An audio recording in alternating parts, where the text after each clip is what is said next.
Why should you join the Livingston County Republican Party? Why, you ask? Yeah, why? Why join? The Republican Party is the party of common sense. Common sense. Republicans support the Constitution. Republicans protect your rights. We fight to keep your children safe.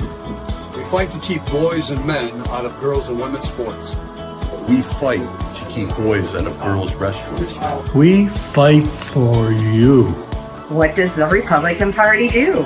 We help Republican candidates get elected. Why is it important to elect Republicans? Why is that important? Why? Tell me, why is that important? Livingston County is one of the safest counties in Michigan. Livingston County has one of the lowest crime rates in the state of Michigan. Livingston County has the lowest tax millage rate of all 83 counties. Republicans work to balance the budget. Republican legislators vote against raising your taxes. Republican elected officials believe in transparency. Republican clerks run elections with integrity. Republican trustees protect your rights. Republicans support our veterans. Who can join? If you are conservative, we want you in our party. All conservatives are welcome at our table. Join our activities. Join the fun. Become a member. Join us now. Hi, I'm Deb Drick, Chair of Livingston County Republican Party. Our conservative message has been very well received in Livingston County, and I'm so happy to share with you that people are stepping up right and left to help. The only thing's missing is you. Come join our mission. Come join our fun. Go to livingstonrepublicans.com and click join. You'll be glad you did.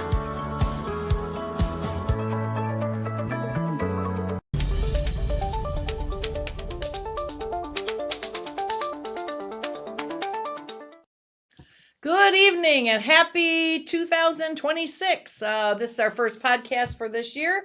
I am Deb Drick, the chair of Livingston County Republican Party, and with me today is my special guest, Ralph Rebant. Thank you, Ralph, for coming here. He's candidate for governor, and I appreciate you driving out to red Livingston County and visiting with us, so thanks for making the drive. We're going to start right in here with, hi, Joni. I see that Joni's saying hello. Hi, Joni. Thanks for showing up. All right, Ralph, if you would tell everybody that's watching and everybody that'll be watching on their way to work tomorrow and on the way home from work tomorrow and for the next week, tell us your bio. Tell us about you personally. Tell us about who is Ralph. Well, I grew up in Woodhaven, Michigan, and you told me not to look at you. I know. I was about to kick you. So I grew up in Woodhaven, Michigan. I went to a public school, K through 6. My parents sent me to a Christian school from 7th through 12th because the educational system at that point was not effective. So they sent me to the Christian school. I saw this cute little girl in 7th grade, and I said, I'm going to marry that girl one day. Believe it or not, yes, ma'am. And so I actually wrote her name in my book, Ralph Loves Carol. In 11th grade, I had the courage to ask her out on a date, and we hit it off then. And actually, I proposed to her on the evening of graduation from high school. Got married 6 months later, and moved off to Pennsylvania for college and graduate school, and we had our first son. And I can't look at you. No. All right, wait, I'm getting the knee ready. Yeah, 3 years later, we had our first kid, and we have 4 grown children, amazing spouses, and 20 grandkids. Wow. So yeah, that's my personal life. That's I keep wanting to look. I know. You're catching yourself. That's good. That's good. So anyway, that's my personal life. I knew at the age 12 that I was going to be a pastor, so I went to Bible college, went to seminary. Worked on the highest degree I worked on was a PhD in history. Okay. And so history has really guided my thinking because, if you forget the mistakes of the past, you're going to commit them in the future. Sure. So came back to Michigan in 85, started a church. I was there for 35 years. Through that experience, I had law enforcement chaplaincy open up for me, both in Farmington Hills, Beverly Hills, Southeastern Chiefs, Michigan Chiefs of Police. And the Michigan Chiefs have endorsed me for governor, and they know me. They know who I am. They know my character. So I'll come up and let you ask another question. But there, I just kicked you. You're not getting it. You're getting this kicked. is a little awkward. It's all right. You'll figure it out. You will. Yep. You'll get kicked either way, or you go home bruised, whichever. All right. So Rob Rodriguez Pellizzari said to say, "Great to see you, Ralph." So great to see you, Rob. Okay. So then, all right. Well then, what's your profession? Okay, your professional history. You talked about that. You were a pastor, so you went right into that. You stole my thunder. All right. Here we go. So let's talk about your Have you run previously for any offices? Can I back up to my? You can. You can. I won't look at you. Can I back up to my my previous work experience? Wait a minute here. Let's just do this. I could have been done by the time you're doing that. Go ahead and talk. Go ahead. You can back up all you want because I got to do something here. Yeah, when I was in graduate school, I was a plant manager for a place called Formula Laboratories. They manufactured car wax from production to sending out for salesmen to sell the car wax. And so I was involved in all of that. I've been self-employed at times. I have started small businesses. I just actually ran across a business card when we were in Pennsylvania where I was doing construction and carpentry and masonry and things like that. But we've done everything across the board. I built 3 houses. I've been involved in so many things, starting new businesses from a vision. You talked about having a strategic plan. We've done that all the way to completion. So have a variety of wide experience. Also been involved in a few unions. Oh, wow. Yeah, it's crazy background. But when you get married at 18, you have to do just about anything you can to survive financially because nobody paid for my college, nobody paid for my graduate school. So we're out there working hard, doing whatever we could. Okay. All right. So now, have you run for office? What was your question? Have you run for office? Yes, I ran for office in 2022. Sometimes I look back at that as being boot camp. We learned a lot of things. We learned it's hard to trust people. Yes, that is true. It's unbelievable. So we learned that. I really believe that 2022 is preparation for now. I've had people not only in Michigan but around the country say, Ralph, 2022 is preparation for what you're doing now. You had the right message in 2022, but people are ready to receive it now. There's so many things going on that are crazy, whether it's rioting in the streets and my connections with law enforcement and the solutions we have there, or whether it's just bringing God back into the culture. God's principles worked, Deb. That's what our country was founded on. Our Constitution was founded on biblical truth. Our founders, let me just say this, in terms of pastors who were involved in the early days of our country, King George had 12 death warrants out in the early days during the Revolution. 9 of them were pastors. Oh. They were leading the charge to protect their citizens and the people in their community. And so, I've known Charlie Kirk since before he was a thing. Okay. And he served on the Council for National Policy with us. I'm still on that. And we went to several of his pastors' events. I spoke at one in Michigan, or maybe 2 in Michigan. But he always encouraged pastors to get involved. And the reason why is because he knew the history of our country as well. And so I really feel in some ways my run for governor is fulfilling his dream, even though he's not with us, he's in heaven. Okay. All right. So is that what made you want to run? That's kind of my... I would say what made me want to run again was I just looked at the options. Either I'm crazy or courageous. I think, a little bit of both. I'm sure. I think you have to be a little bit of both. But in all honesty, Deb, this is a calling. And if I go back to 2022, many of your listeners know the story from 2022, why I was running. But if I go back to that, I had a gal come up to me at the Council for National Policy, and even people over the last 4 years were saying, are you going to run again? Are you going to run again? And I say, I don't think so. We spent our entire retirement to run, and we're not going to, we just don't have the money to do that. And she said, well, I want you to remember, Ralph, that if God calls you to something, it may not have been your time in 2022, but it could be in 2026. So I just prayed about it, and I can tell you that we threw out a fleece, as it were. We had some crazy requests of God, and he actually delivered on it. Okay. So we're convinced he wants us in this race. All right. So many things have happened since then to fall into line to confirm what I just said. So. Okay. Well, good. All right. Well, hold on just a second. We're going to go right to commercial, and then we'll be back in a minute. Someone once said, "Where your treasure goes, there also will be your heart." What kind of world do you want to invest in? Do your investments fund industries that tempt people to harm relationships? What if you could be more intentional with your money? What if your investments built content that enriched others' minds? Jason Huntley, CFP, has been guiding families for 30 plus years to plan, invest, and build for the next generation. Scan the QR code now to make that first step to investing intentionally. Why should you join the Livingston County Republican Party? Why, you ask? Yeah, why? Why join? The Republican Party is the party of common sense.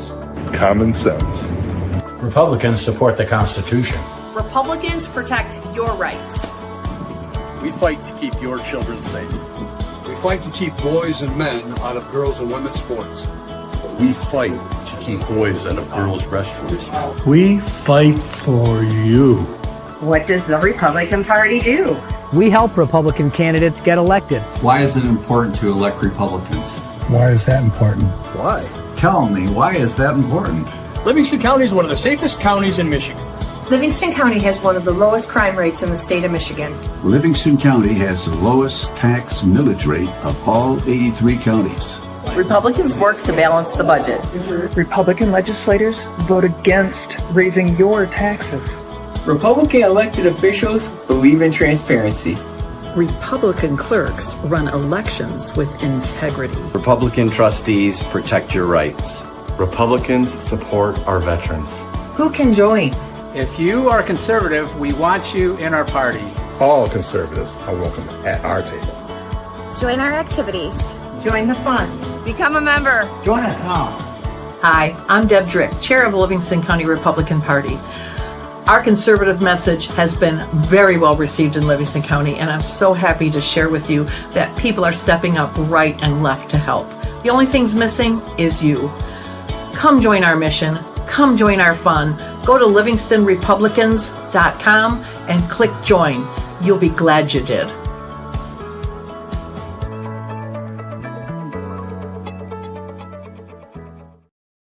Hello, we're back. Okay, thanks for coming back here. We had to get to a couple of quick commercials.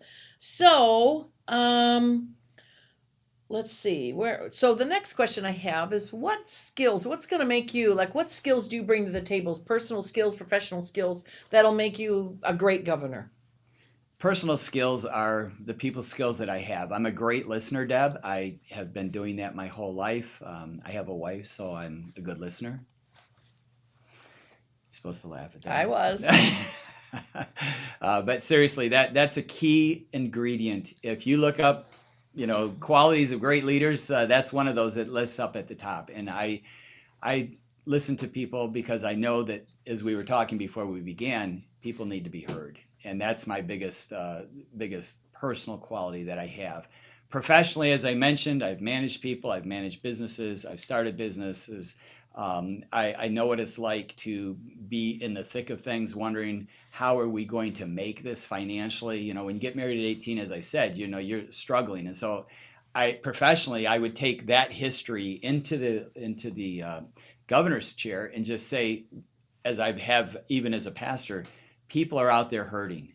They're having a hard time with affordability. I've been there. I know what that's like. I'm not a wealthy man. I know what it's like to wonder where your next paycheck is. And I know what it's like to have too much month left at the end of the money.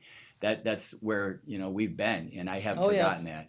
So I really believe that the people of Michigan need a governor who's been there, understood that, because, you get caught up in the system and you start getting money from not donors, but lobbyists, and you start getting bought off. And I can tell you that money has never motivated me in anything. I'm a man of truth. I want people to know that I would be the most truthful candidate or truthful governor in the history of Michigan, regardless of whether or not it's popular or not. I'm going to tell people the truth. Okay. And without truth and transparency, that's the problem we have right now. And those problems spread across every party and every person. And as I said, I want kids to be able to look up to the governor's chair when I'm there and when I'm gone and say, I want to be governor of Michigan one day, because Ralph took politics from being dirty to being righteous. Good. Okay. Awesome. We have when we do our candidate trainings out here, what I tell everybody is that the most qualified candidate isn't always the one that wins. There's only a percentage of the time that person will win. But 100% of the time, the most electable candidate wins. And we talk about how you get elected and how you become electable. And in that particular case, I talk about what I consider Drick election pie, which is we're going to draw a pie and we're going to put all the slices, and each slice is a section. And this section could be money, could be message, could be history, could be sign locations, could be endorsements. It could be all the components. And he who has the most pie slices wins. Where do you have strong pie slices? I have strong pie slices everywhere. I really can't tell you all of them right now because we're running in lanes that people don't even know. Okay, let's back up. I'm not looking for specifics. Do you think you'll have more endorsements than everybody else? Oh, I already sign do. locations. Okay, that's the kind of thing. Okay, we can talk about that. If you go to my website, you'll see that I'm endorsed by the Chiefs of Police. Southeastern Chiefs unanimously endorsed me. I'm endorsed by Rick Green, Patriot Academy. I don't know if you've heard of Rick Green. I have not. Shouldn't be looking at you. Rick Green and Biblical Citizenship. He started that, and he was a legislator in Texas, and people in Michigan love him. So that's huge. I'm endorsed by a lot of national figures. General Boykin, who happens to be one of the founders of the Army Rangers. We're working on Allen West. We've got some big endorsements out there, and we've got some that are coming that are going to put me in a different camp than everyone else. So we have endorsements. We don't have any signs out there, but we did a commercial during the U of M game. Also during the Central Michigan game, we had our same commercial on that. It was a lot of fun filming that. It was my first time to do that, and it's tough to do a 30-second commercial. I mean, it sounds crazy to do that, but to make everything go smoothly and, lights in your eyes and kind of like they were brighter than this, but it's cameras rolling at you and rolling back. I mean, it's pretty intense. I feel it. I feel your pain. Yeah, I've been there, done that. Yep. I got it addressing. You did it wrong? Yeah, put his first name on there. What is your website? Rebant for Governor. Good thing I didn't put that up there for God and everybody else to see that big typo. Do it. Tyler's over here typing the website as we always post the website, and he just stopped me and said, don't put that one up there. So we'll put the good one up right here. There we go. There it is. Yep. There's the website that you can look into more for Ralph.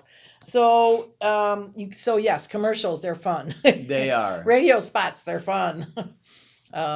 So how many takes did it take you? Wow. I lost count. That's all I can say is I lost that count. Many, huh? Okay. Yeah. It's funny because, you're doing these takes and, you have the script memorized, but it's a whole different scenario when you're reciting it on your bed when you're going to sleep. And when the cameras are rolling, the lights are on, people are in the back, they're doing this and that. It's a totally different feel. Mm-hmm. And after a few takes, the director said, Ralph, let's go out on the porch. We go out on the porch. I recited just like this. I mean, it was just perfect. He said, take a deep breath and go back in, and we're going to do this. And we did. And it was smooth. It was perfect. So we ran a few others just in case, but it went well and it was run. So it was a good day. You saw our membership commercial that we did. I wrote that script and I picked the people to say the right things, and most of it I filmed, and some of them filmed it themselves and sent it in. So I walked around filming it, the take after take after take. But you know what? Eventually you get it exactly how you want it, and there it is. It's gone. So. And that's real life though, because that happens. Take one, take that's two, right, and that happens in Hollywood. So you do your best, and finally something will click. And after a while too, it gets easier. So after the first time. So what else I got here? How are you doing on your signatures? Doing great. We've had several individual thousands coming in from people who have been getting them, helping us get those. And we're doing exceptionally well with those. You doing them on your own, or are you hiring them out? We're doing both. We don't have a company doing it because you know what happened in 2020. That's what I was asking. No company. We're working through individuals that we know, and yeah, so we're doing really, really well in that. Okay, so you think you'll have your minimum? There's no question. We had I'm going to say 19,732 the first time. Okay. We turned those in. My wife did a spreadsheet. How many do you need? You need 15,000. Okay. But most people are turning in, more than that. Right, sure. And we're going to do the same thing. We'll turn in over 20,000. Okay. But my point is, we were so persnickety with everything that we did. We took every name, every address, every county to make sure that those names were in the counties. We verified them on the Secretary of State roll as legitimate voters. Mm-hmm. And when we turned them in, we knew they were all good. Because as I said, my wife's a crazy organizer. That's a good sense. We turned in the sheets, we photocopied it, and they didn't reject one of them. So if you do your work, you're going to turn in some good signatures. We could probably turn in 15,001. And if they were to dispute it, we have copies of it to actually say we did the research. Do you have a good door knocking team? We do. Yeah, we've got people all over the state who are saying, can we help? How can we help? What can we do? And so right now we're just saying, it's wintertime, just talk to your friends and neighbors. But it's sure. I'm telling you, Deb, from the first run, and this is what people are dismissing, from the first run, we had tens of thousands of people that were behind us. And actually, if you look at the group of guys, I have more votes out of the gate right now than anyone else. They've not run for governor, and I've got all these votes, all these people who are pinging me every day. What can we do? What can we do? So we delegate that to other people who are getting signatures or getting lined up, and all these other things that are going on. So, I'm geeked. I really am. Okay, awesome. What's over here? So let's just assume for a minute that you're neck and neck with somebody up there for first place. What do you think is going to be the element or elements that pushes you over the edge for the win? Yeah, my answer, we're talking about the primary. The overtime. Stop looking at me. Stop. Oh, yeah. That's the primary. Yeah, you're neck and neck with somebody, and what is it that's going to give you that extra point, that field goal for the win? Yeah, that's a simple question. I'm an outsider.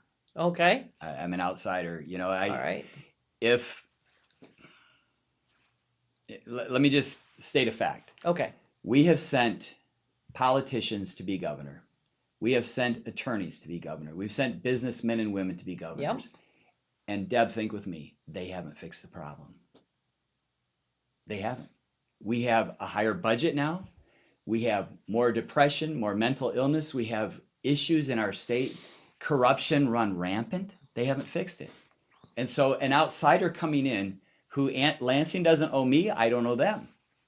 That's what our state needs. And honestly, that's what's right. All right. Well, I'm going to back up a little bit. Please. Since I was there in the legislature through some of that, through a few of those.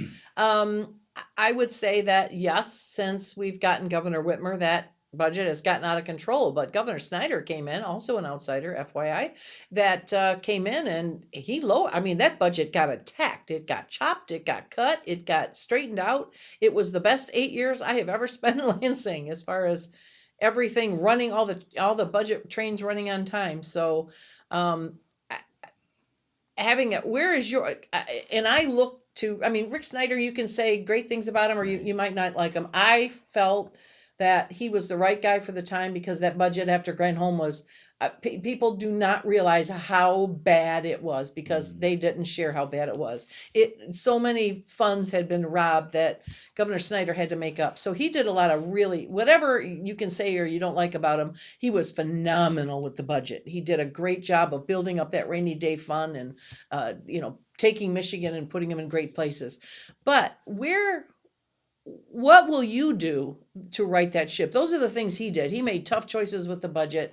Where do you compare yourself there him as far as his strengths and his. I don't want to make it him. Make it about you. What will you do? Like, what will you do? What's your plan to right Michigan? Well, first of all, I like what he did and everything that he did. I'm not disagreeing with anything you said. The only thing I would say is in the last 60 years, this last budget that was actually cut back is the first time in 60 years that the budget was cut back. I believe it. So, I mean, Rick, God bless him, he did a great job, and his budgets increased not anywhere obviously nearly what Whitmer has wasted our money on and the corruption that's there. So I want to just state that in terms of really some serious hard looks at the budget, an outsider is going to have the opportunity to do that. I don't know if anybody watching this has seen the movie Dave. Have you seen the movie Dave? I don't think so. Maybe I have. Everybody who's watching should go watch that. You get past the first scene and you're good. But basically, the president has a heart attack, and there's this guy who's a comedian. He's a lookalike, and they get this lookalike guy to fill his spot while they're trying to figure out what to do with him. He's dead. The president's dead. So I don't want to give it all away, but there's a scene. There's a scene where they're sitting in the boardroom talking about the budget. And his common sense, on your program here, as it just started, Republicans are common sense. Right. He's offering common sense solutions, and all of the establishment around him, they're just livid. They're mad. They're like, "What are you doing?" And he's like, "It was Snyder too. Let me tell you, it was there." Yeah. So that's what we have to bring into Lansing in order to get sanity back. So what I would do first of all, and we've done this, and I've got people who are working on the budget right now. I would look at Snyder's budget and I would say, what has increased so much that's brought us up to $24 billion over what Snyder had? We have to get back to this budget. That would be, so what do we need to cut to get back to here? Because honestly, Deb, besides tampons in the men's bathrooms? Couldn't resist. Yeah, well, that adds up too. But the reality is those items need to be addressed. And there's so much corruption, Deb. I could talk about that because I've seen it. My team's working on it. And, I'll give you one example. Everybody talks about the fourth branch of government, the non-elected bureaucrats that are making our life miserable. They are. My goodness, they're like officers just going out writing tickets to people, not police officers. They're working for whether it's Eagle or DNR or whatever. You don't agree with my assessment of your house or your job or your farm or your barn. I'll just write you a ticket, get it fixed. If you don't get it fixed, we'll see you in court. And they've got the Attorney General's line item budget that's so big they don't even have it broken down. Nobody even knows where that money's going. So then it becomes the individual or the business versus the government, and that person's going to go out of business. And so those are the non-elected bureaucrats that pass administrative rules, as you know, because you were in the legislature, that make our lives miserable. So my first 6 months, we're going to have 2,000 of those folks bought out. So they retire, they're out of big government, and we're going to start working with a lean, mean budget. I also am going to I've got pens called the veto pen. Oh. I've got a veto pen, a literal veto pen that I'm going to use. I'm going to hold it up and say, here we go. Because as governor, I have line item veto. Sure. And if again, it's going to be common sense. I'm not going to be cutting, citizens who need help or veterans or kids. Sure. I'm not doing that. But watch Dave and you'll see how he takes care of the people. All right, let's see what we got here. It said we got Joni saying, yes, the nerd did fix many areas. Detroit, for example. We've also got, Joni says Kevin Kline played Dave. So that's right. Okay. All right. Then we have Stephanie who says the tampon tax was ended in Michigan. Yes, we know. We're just more poking fun at it. It's just a silly thing. Can you help me? I'm an elected official being bullied and harassed. Well, I don't know that this is the time for that, but sorry about that, Jennifer. If you're an elected official, go to your local Republican Party and start there. I don't know. I don't think you're here. I don't think you're one of mine. If you are, say so. Then we'll make a point of it. Okay. So all right, your veto pen, a special pen. You got all that ready? Get that ready and clicked and ready to go, huh? All right. Well, somebody needs to use one because they are absolutely they are things have grown out of things. But I think if you end up with a Republican Senate, I know Ann Bolin she's a cutter from the very, and I can't imagine she will not be the chair of appropriations next year, and she has no issue with cut. So she'll certainly support any cuts that you have. So awesome. Anyway, all right. Well, tell us what else we ought to know about you.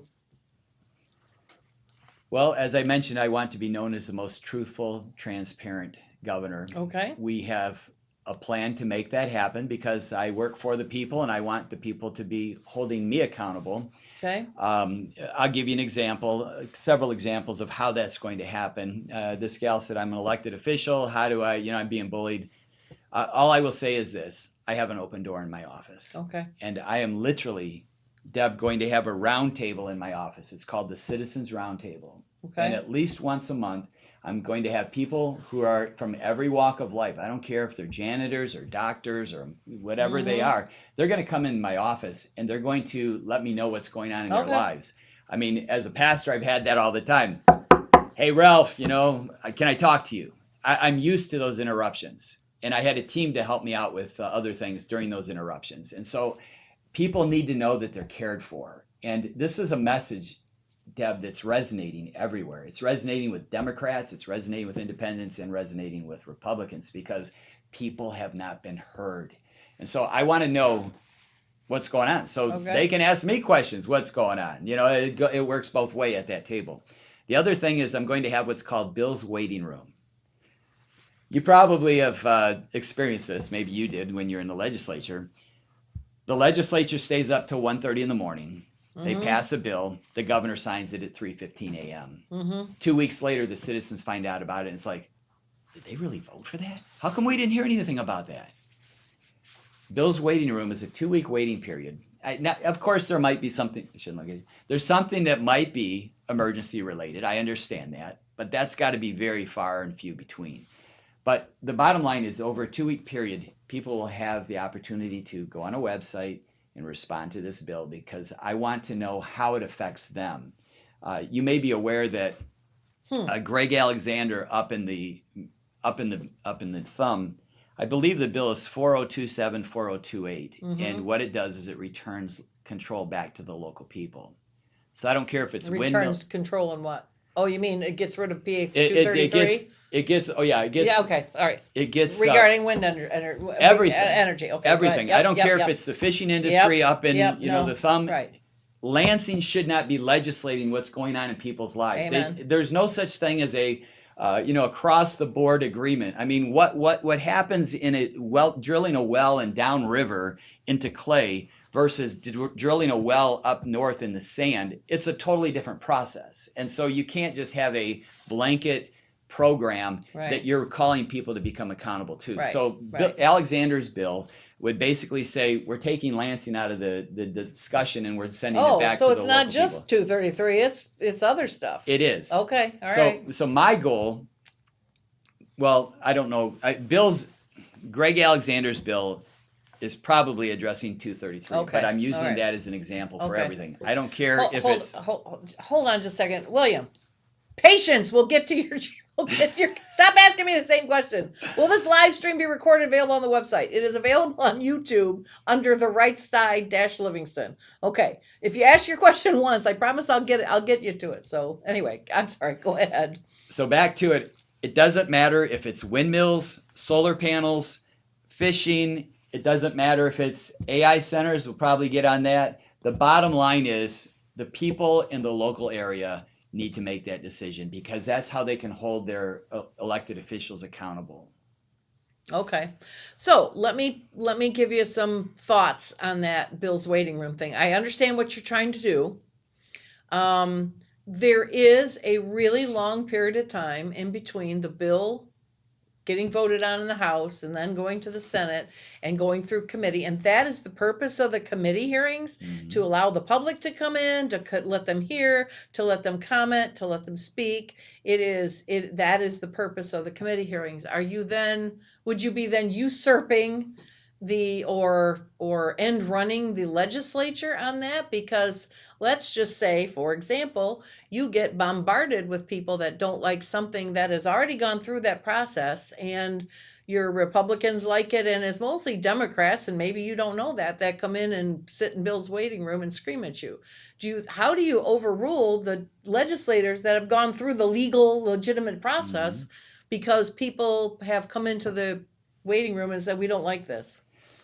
Well, as you know, I don't want to be contradictory. No. I'm picking here. No, that's good, and I want to be transparent on this. I want to be honest in what I would do. Okay. Obviously, let's say it goes through the process, Mm-hmm. and it lands on my desk. Yep. I can either sign it or not sign it. That's right. So I want to make sure that the people that the bill's going to affect the most, right, have the opportunity to say something about it. So you're going to make him wait 2 weeks? Is that what you said? You've got a 2-week wait period? I want a 2-week waiting period because information isn't always disseminated through the news media. So I want to make sure that everybody has the opportunity. There's a rule. I don't remember the days, but you only get so many days, and then if the governor does not approve, it's automatic in. So you don't have that 2 weeks. Okay. You're well, going to have probably you're going to have X amount of days. Yeah, whatever the time is. Right. I know. There's a 10-day period in the feds. I think that is, yes, and so you're let's 2 say weeks. 10 days. Yes. Okay, all right. Part of 2 weeks. I caution you to think that one through That's because good. that is maybe 2 weeks from the committee hearing until the vote. Maybe you give the 2-week window then, because then you're not overruling your legislature. Right. But that's what that committee process is for. And I understand what you're trying to do, and I like it. But I'm also it's just me personally. I'm a huge believer in the process. Oh, amen. The process is what it is, Yep. and we have there's been a spot put into the legislature for public comment, and to have a second public comment at the end that could then change that process is a dangerous thing that I'm not worried about making people angry. I just think you're usurping. Yeah. So, but I understand what you're saying. I think it should happen in the committee process, though, maybe between committee and on the floor. I met with Bill Lee, who's the governor of Tennessee, Mm-hmm. and I think he's getting termed out this year. Mm-hmm. But I met with him in his office for about Mm-hmm. an hour, and he shared that with me. And I said, his name's Bill. Mm-hmm. And so it's Bill's waiting room. So Yes, I'm yes, naming yes. it after him to Okay. give him the credit. So it's already working in some states. My point would simply be that, of course, I would not usurp the process, but the whole intent of this is Sure. to allow people who it's going to affect Sure. the most to respond. And I as I said, I commend that. I just think your timing needs to back up, because once the legislature votes, Fair enough. that's their rights. Unless you have a moral angst with the bill itself, then especially if it's a Republican bill, you've already been in the process somewhere, you're updated everything else. So all right, so here we go. Let's get some. Okay, Curtis Clark, stop telling me the same thing over and over. I'll get you. I always do. Do I ever skip you? Patriot approved is in support of Ralph. Good. All right, now we got that. All right, there's let's see, what else do we got here? There's Curtis again saying the same thing. And then we've got Jennifer saying, correct, but they skip and divvy out funds without the votes. Now we have a mega site who has been given $259 million taxpayer dollars for a project that's still. Yes, we are in Michigan. Where are you in Michigan, Jennifer? I can't.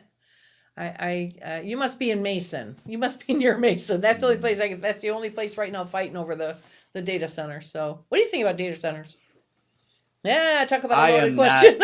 I am not in favor of data You centers. are not? Okay. No, I mean, we have so many natural resources, and water's one of them. Mm-hmm. And they require so much water. There's studies that have been done. People around the data centers have had COPD from the exhaust and the pollution in the air.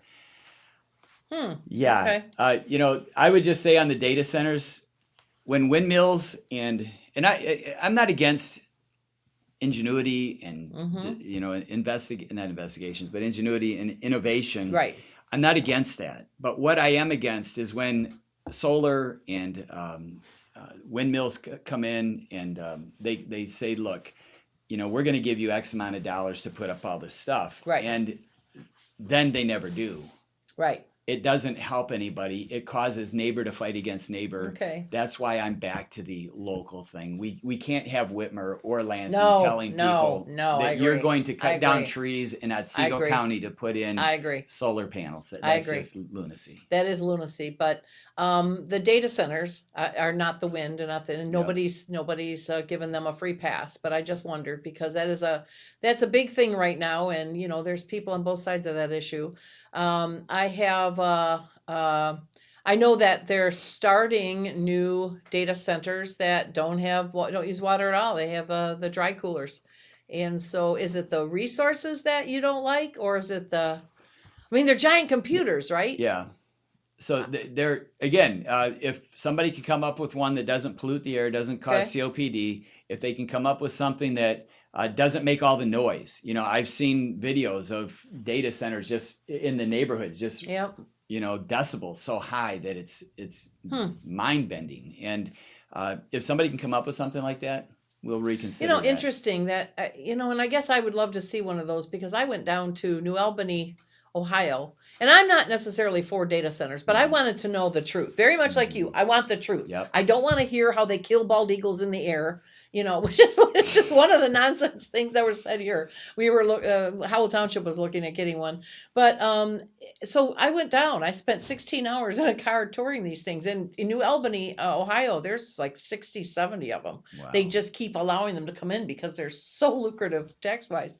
I'm in the middle of 300 acres of these things. I couldn't hear one of them. Not one of them. Wow. So I don't know if some of them are loud or some of them aren't, but not one. And I toured them all. And they are ugly.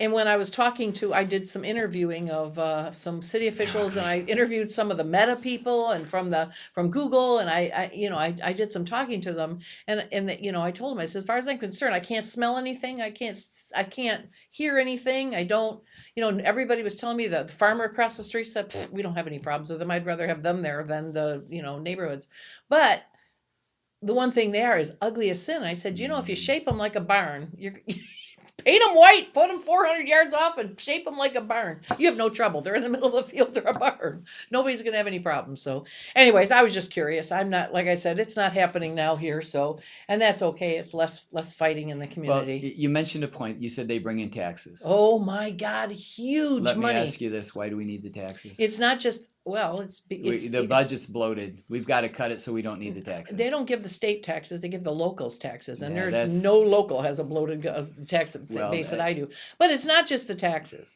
they do a lot of. They have at least the big ones. They have huge voluntary partnerships with the community. They built in, I think it was Altoona, Iowa. They built one of them. Google, I think, built a STEM center for the kids for the school. They could come in. They build. They donate to the schools. They sponsor. They give out millions of dollars in grants and for schools, for education, for kids. So it's not just tax money. It's also community money. But you build a new community center. There's with that kind of tax money, you put in a police department, whatever. So. If I on that tax money statement, let me just back up for just a moment. During COVID, I was obviously candidating, and I remember hearing a gal who's an elected official here in Michigan, and her comment was, "We've got to get people back to work so we can support our programs." Yeah, on the one hand, that's true, but on the other hand, that's typical. That's typical politic talking, because as you know, Deb. Politicians, and I'm not picking on you. No, I'm a tough old bird. You're not hurting me. Go ahead. From the outside looking in, sure. All right, here's how it looks to me. Politicians, when they have a problem, they do one of two things. They pass a bill that they think will solve the problem. It ends up on the governor's desk. They sign it, and then they wash their hands and say, we're done. That's right. The other option is you put money into that program. On it, right. You throw money at it, you wash your hands, right. We're done. Right. That hasn't solved anything. No. That's only created more taxes, more problems, more debt that we're saddling the young people on. And I'm telling you, Deb, I can't sit by and watch this budget keep going up and saddle the next generation and tell them that, hey, you're going to have a 50-year mortgage.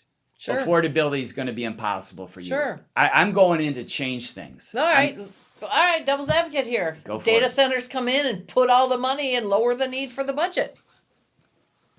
if they're funding the local governments, you don't need to increase the local governments. Yeah. I mean, huge money, huge. I have a safer program. And that doesn't hurt your state at all, your state budget. If anything, it strengthens your state. If what you're saying is true, that's something that you'd have to think about. Yeah. But at this point, I'm not sold on data centers. No, I'm not all. either. I'm not either. There's too many questions that need to be still answered. But I'm still open to listening about them. You know, I want to see. You keep wanting to look at me. I know. Yeah. So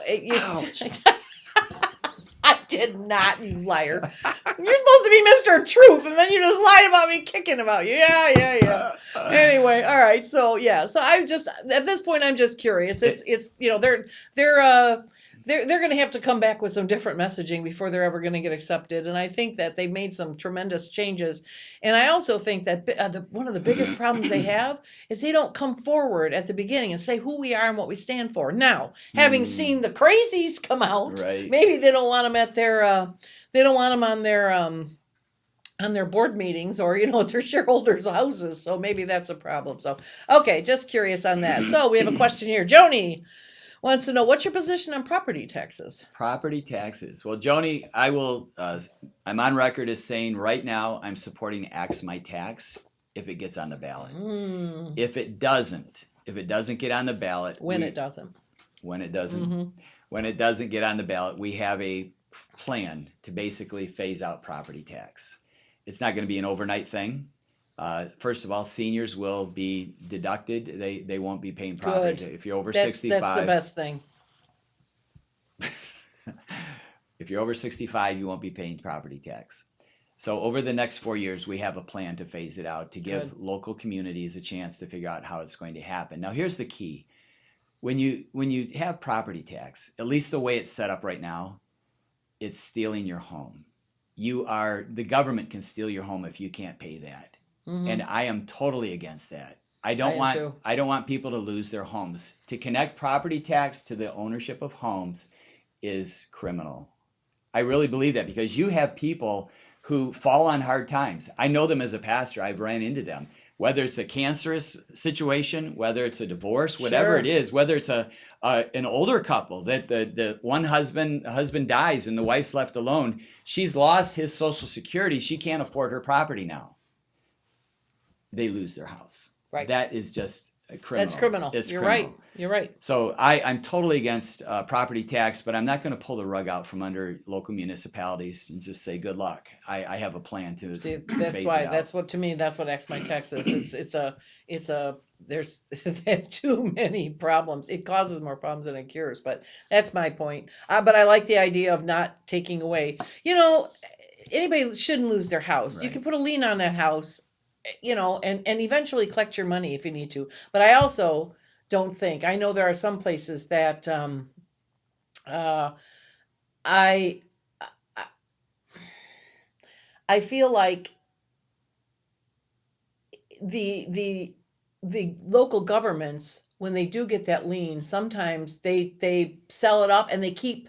So they owe $20,000 in back taxes, and they get the house and they sell it for $250,000 and they keep it. Right. And they've done that. There've been municipalities, so that has got to be outlawed. So, but can I? Sure, as much as you want. Yeah, just comment on this one more time. We have a crisis right now in local governments. The police chief, the fire chief, the school board, they all sit down together and they say, okay, who's going to ask for the millage this year? I know how that works. Yeah, and because they can't all ask for a millage that year because it won't pass. Well, the reality is it doesn't matter if you live in a wealthy neighborhood or a low-income zip code right now. Those millages that are being proposed, 50% of them have not passed because people are tired of paying taxes, more taxes. And why would you want to lose your home? So people are rejecting that. And so there's a time coming when local governments are going to have to say, what are we going to do with this? How are we going to make these payments? How are we going to support our government? You know, our state government has to ask that question because around half of it is federal money coming in. Yep. Well, when the federal government goes broke, how are we going to afford that? So we have to prepare ahead of time. And that's why I said I have my veto pen, and we're going to use that. And I know it's going to be tough. I'm telling you. But again, it comes down to our youth. Deb, I've seen the affordability factor being taken away from young people. they can't live the American dream. You and I have lived the American dream. I really believe that we have. I mean, I'll just say I've lived the American dream. Mm-hmm. But I look at these young people and they're scared. They're worried about how on earth are we going to afford a house? How can we afford a family? The other day I went into the grocery store and I bought paper towels and toilet paper. $28. How does that happen? That's not even food. But Did it's you buy the ginormous cake? Wow. The big jumbo Okay. rolls. But seriously, these young people, my heart goes out to them. I don't want them to leave the Right. state. And you know this. The population of Michigan has hovered around 10 million people. Mm-hmm. There are kids born every day. There are people leaving every Yep. day. Oh, I get it. And we have to do something that's going to make them want to stay. That's right. And I'm going to build on that millage statement just a little bit. It's not just that they get the millage, especially some of these schools. I've been on a school board before, and here's what I've learned, that sometimes the millages, they put themselves in positions where if they're like dependent on that millage. And it's not like, well, we get this extra thing if we get this millage. They might say that, but in truth, if they don't get that millage, their bottom's going to drop out. Yeah. And so I will tell you the trick they use, as soon as they don't think they're going to get that millage, what they first start talking is, we might have to cut busing. And I'm going to tell you something. Anybody listening, you need to know, no school will cut busing. They will tell you that Right. because it'll scare parents. It scared me back before I knew, when I was, a single parent, thinking, oh my God, if they cut busing, how am I going to do this? So I will tell you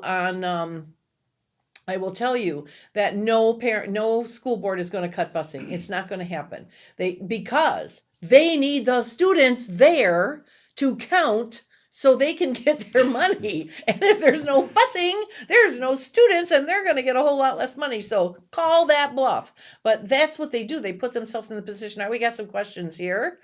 Jennifer, by the way, is from Mundy. Mundy, where is Mundy? What county is that in? Let's see. You got that. Here's one. What's your stance on working with the federal government to expand nuclear energy? I am 100% in favor of nuclear energy. It's the most efficient, and we need to make sure that we're on the cutting edge of that here in Michigan. Mm-hmm. Solar panels, windmills, we have less than half of our days in Michigan sunny and wind blowing.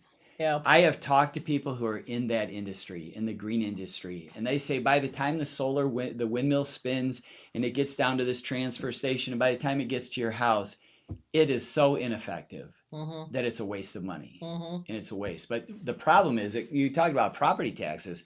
Farmers are having to do that. They That's right. have to put those on their farm That's because right. they can't afford the rising That's property right. taxes. That's right. That's why we have to stop this insanity of spending. And there are people who are looking at their property that if we don't put that in, it's gone. We've lost it. Well, and one of the arguments that was made, like as I said, we had a data center, big one, being looked at on the middle of about 1,000 acres of farmland. And they were going to put it 400 yards off the property, blah, blah, blah, or off the road. And of course, everybody's screaming, we want that farmland. Well, the problem is these farmers want to sell that 1,000 acres. It's, farming just isn't what it was. Is it going to go? So here's the choices. Are you going to sell it to a data center that's going to put one building in the middle of a bunch of stuff, leave 51% green space, and also throw money into the community? Or are you going to put 1,000 acres where the solar panels in there? Because that's the next thing. The farmer gets to keep the land. He just leases Right. to that. So, but that again, that's the farmer's choice.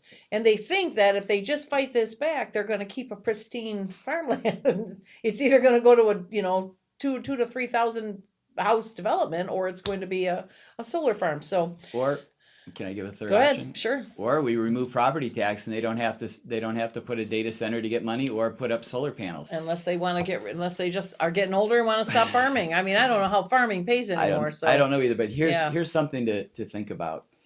In If you listen to the language that they're currently using, Mm-hmm. they call them solar farms. I know. Remember that? Yes. And I know you've been in the legislature, and the reason why they're doing that is because there was a bill passed in the 1970s that required a certain amount of farming land in Michigan. Okay. And that farming land, Right. if you put panels up and you can't farm it anymore, then it's not farming land. So they call it a solar farm to keep that right. But here's the interesting thing. The potato company or the potato industry has said we cannot grow underneath those solar panels. If something happens and those panels get struck by lightning or they get, airplane, God forbid, crashes into the field, all that glass is now in the field. Right. You can't clean that out. Nope. And potato industry has said we will not plant in a solar farm. That was solar farm prior to this. It's chemicals that will kill you. It is. It is. So we have to make it so people can keep their farms, and Yep. we have to make it so they are not pressured to put in something or do something. Right. Okay, so Curtis Clark says that we should focus on a property tax exemption for homeowners only. Joni says a millage is just voting yourself a tax increase. And then we can manufacture micro-modular reactors right here in Michigan. This is Curtis. Sell them to data centers and municipal cooperatives. So that's an idea, Curtis. Thanks for sharing that. So, all right. Well, once again, let me do this. Let me go up here. You don't have your contacts on, so you don't know what I'm putting up here. I could be putting up in here. Okay, let's see. Actually, what I'm going to do is as soon as I can find the right one that Tyler's put up there. All right, there's Ralph's website up there. So I'm assuming you have a place that people can reach you there, questions, thoughts. Absolutely. You have a calendar up there, et cetera, et cetera. There's everything up there you need to know. In fact, I would encourage your listeners to go to my website. On the homepage in the top right-hand corner, there are 3 oblong bars. One of them says campaign song. Campaign song? We have a campaign song. You do? You're going to love it. I was going to ask you to play it for your audience, but I don't know if it would come across clearly enough. But go to my website and play the campaign song. You will absolutely love it. Can I pull a... Should be able to add a website to that like you've done. Is it that website? Oh, type it in. Wait, no. You know what? I can copy it, I think. Hang on. Let's go here. Can I copy this? Can I copy this? No. Can I copy it here? No. You're going to have to type that in. All right. We're going to play the song here because. This will be fun. You'll love it. If it works, you'll love it.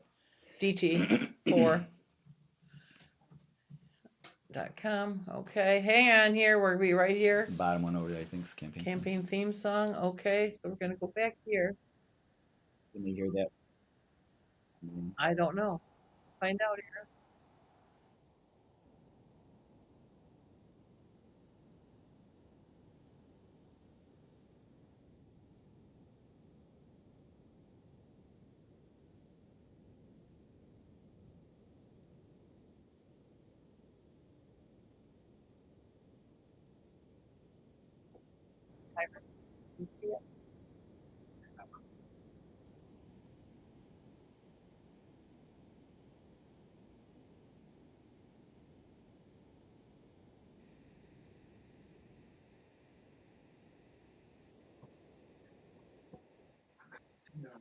Okay.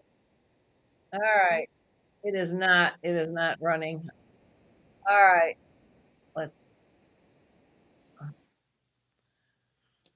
Well, we thought we could play the song, but we tanked.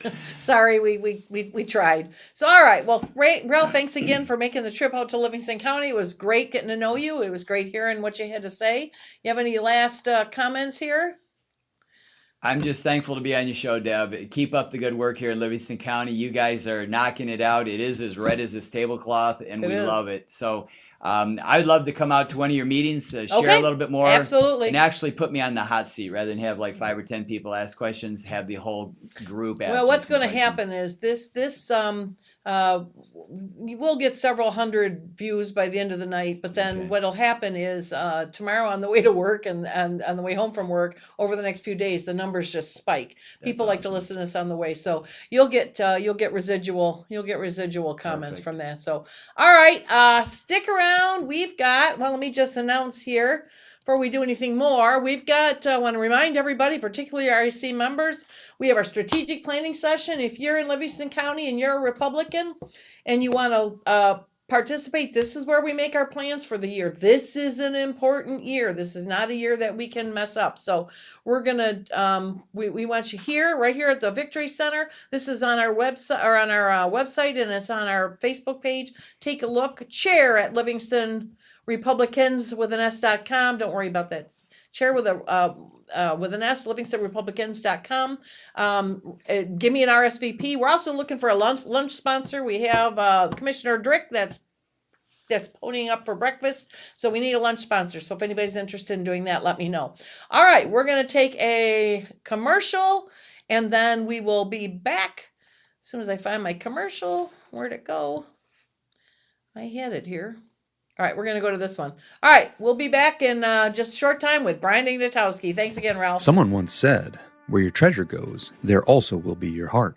What kind of world do you want to invest in? Do your investments fund industries that tempt people to harm relationships? What if you could be more intentional with your money? What if your investments built content that enriched others' minds? Jason Huntley, CFP, has been guiding families for 30 plus years to plan, invest, and build for the next generation. Why should you join the Livingston County Republican Party? Why, you ask? Yeah, why? Why join? The Republican Party is the party of common sense. Common sense. Republicans support the Constitution. Republicans protect your rights. We fight to keep your children safe. We fight to keep boys and men out of girls and women's sports. We fight to keep boys out of girls' restrooms. We fight for you. What does the Republican Party do? We help Republican candidates get elected. Why is it important to elect Republicans? Why is that important? Why? Tell me, why is that important? Livingston County is one of the safest counties in Michigan. Livingston County has one of the lowest crime rates in the state of Michigan. Livingston County has the lowest tax millage rate of all 83 counties. Republicans work to balance the budget. Republican legislators vote against raising your taxes. Republican elected officials believe in transparency. Republican clerks run elections with integrity. Republican trustees protect your rights. Republicans support our veterans. Who can join? If you are conservative, we want you in our party.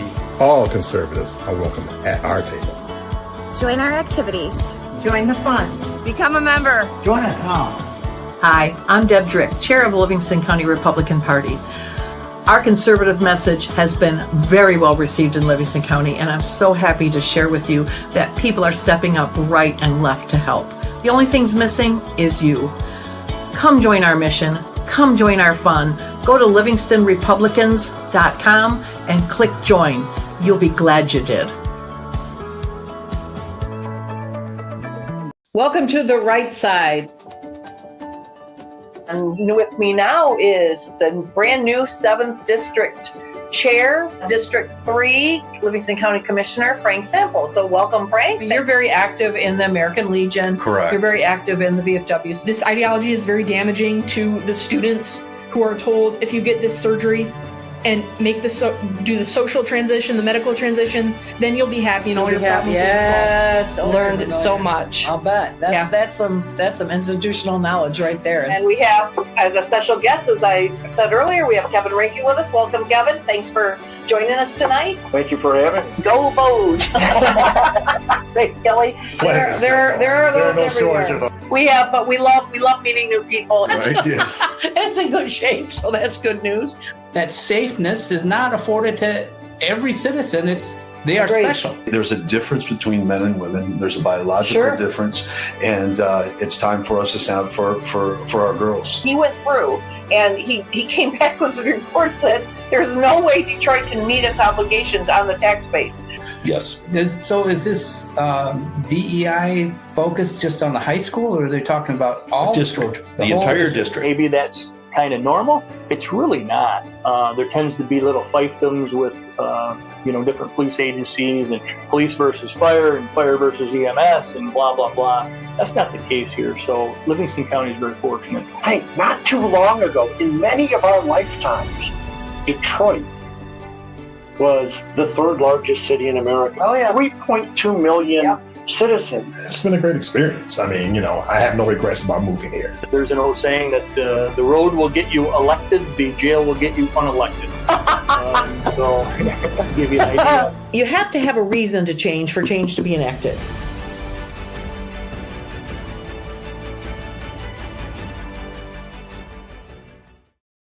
And we're back. And this time we've got our local guy. We've got everybody's favorite 48th district candidate, Brian Ignatowski. Welcome, Brian. Glad to have you on here.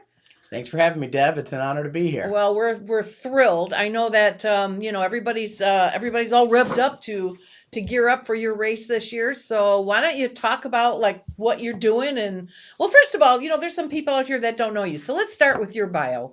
Tell us about yourself. Where'd you go? Where you grew up and whatnot. Well, I'm glad you said that because I've had some people reach out to me after the last election and they didn't put two and two together. So I'm a Michigan resident my whole entire life. I've lived in Livingston County the majority of my life, and I'm like 30 years, actually this year. So in 1996, we moved from Lapeer to Howell. Okay. And I heard your comment earlier about the buses being a bluff. No, they did cancel the buses in Lapeer, and my parents were looking for good areas to raise a family, and we moved here in 96.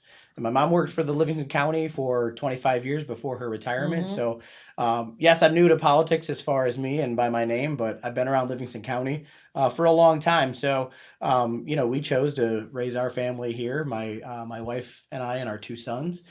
And, I look back to even going to summer camp. I went to the Student Statesmanship Institute. So we put little suits on when we were teenagers and went and did mock legislatures on the floor. So, House and Senate floor. So I feel like there was definitely probably a seed planted there. I always paid attention. I've always voted. I'm raised by UAW blue collar workers, so they always said don't listen to one side or the other. You vote independently, make your own opinions, do your own research, right? And I just found myself after raising kids and making a little bit of money in my career that I didn't like the way things were going, so I got more involved and I consider myself a conservative through and through, but what leads me here is really, you can just look around at the things on the news or the things in the state of Michigan. And Michigan, as you know, is a 50+1, so money from all over the state, outside of the state, outside of the country even, arguably comes into Michigan because races can be very influential, and it is a business. It's not why I'm doing it. And one thing I mentioned before about people not making the connection is that I've had people reach out that said, you sold me my water softener 15 years ago, and I didn't realize that. I thought that was maybe your dad or your uncle or somebody with Ignatowski. We were actually servicing a local American Legion recently, and my trailer was out and it said Brian Ignatowski for state representative. And somebody said, well, is that your dad or your uncle? I said, no, that's me, and I'm honored to be your candidate. And he's like, well, you're a blue collar guy, I'm going to vote for you. All right. That was great. So, I mean, that's kind of what a little bit of my background, and again, what leads me here is just seeking good representation. You're married and you got a couple of boys. Yep. So how old are your kids? Yeah, my boys are 10 and 15, and they play sports and very involved in that, and it's been very exciting. So last year was a big year for us, just kind of helping my wife with doing things with our boys and being involved. But it's a family deal. My whole family loved the whole campaigning. It was exciting. So within a day of things not exactly ending up the way we had hoped, but we outperformed a lot of expectations. My whole family they all said, you're going to do it again, right? All right. So, I think that tells me something. Well, you've got one of those little segues that goes around, and every so often Brian will show a video on his Facebook of him knocking doors on one of those segues or one of your kids. Yeah. And I just get a kick out of that. it's good to see. I mean, it's good that the kids are taking part in it. It helps them appreciate the process. It helps them learn. It helps them grow respect for the process. Too many kids have no respect for the legislative process. They don't understand it. They just laugh at it. So good for you for involving your kids. FYI, the statement I made about the busing was not universal. It was for Livingston County. I know the Livingston County budgets, and there's no Livingston County school that's going to cut their buses. So can't speak for everybody. So let's see. We got here Scott Greenlee and Kelly both said to say hi here on the sideboard here. There's Kelly, hi B, and Scott, go Brian. All right. So you have you're going up against a tell me why we need to get the current Democrat incumbent out. What kind of things is she voting for or saying that are alarming? A voting record for a public official is just that. It is public. But I'll tell you, the more I meet people and the more I talk to people, with me, you're not going to get an activist. And I don't think anybody on either side wants an activist. And, my platforms are very simple. I mean, I'm a small business owner, so of course I'm going to be a little selfish with, I would like to see incentives for small business owners. And before that, tax cuts. Tax cuts are a big deal. And, again, with the politics being a huge business, so many people just give lip service. And, I can tell you I've had a background in sales, but one of my favorite things is going out and doing my installations. And I'll tell you that when I talk to people after a whole day of doing installs, and some people ask me, like, why would you want to run for office? So that wasn't my ambition, but it is now, because we need representation.